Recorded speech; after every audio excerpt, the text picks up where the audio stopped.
അസ്സലാമു അലൈക്കും, welcome to ഇമാസ്. അപ്പോൾ നമ്മൾ ഇന്ന് ഉണ്ടാക്കാനായിട്ട് പോകുന്നത് ചിക്കൻ 65 ആണ്.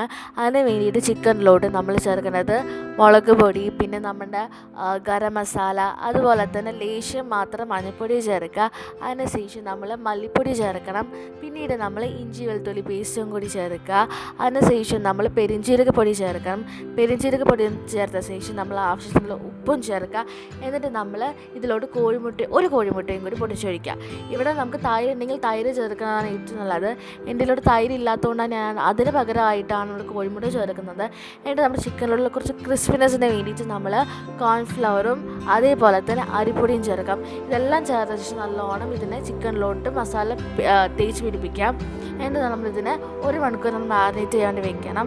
1 മണിക്കൂറിന് ശേഷം നമ്മളിത് ചൂടായ എണ്ണയിലോട്ട് വറുത്തെടുക്കുക. നല്ലോണം മുരിഞ്ഞ ശേഷം മാത്രം എടുക്കുക. ഇതിലോട്ട് നമുക്ക് കറിവേപ്പില അതേപോലെ തന്നെ പച്ചമുളകൊക്കെ ചേർക്കാം. അപ്പോൾ നല്ല ടേസ്റ്റ് ആയിരിക്കും, നല്ല മണം ഉണ്ടാവും. അപ്പോൾ ഇത്രേ ഉള്ളൂ നമ്മുടെ സിമ്പിൾ ആൻഡ് ടേസ്റ്റി ആയിട്ടുള്ള ഒരു ചിക്കൻ 65 റെഡി ആയിരിക്കുകയാണ്. എല്ലാം ട്രൈ ചെയ്ത് നോക്കുക. ട്രൈ ചെയ്ത് നിങ്ങളുടെ അഭിപ്രായങ്ങളൊക്കെ കമൻറ്റ് ചെയ്തായിരിക്കുക.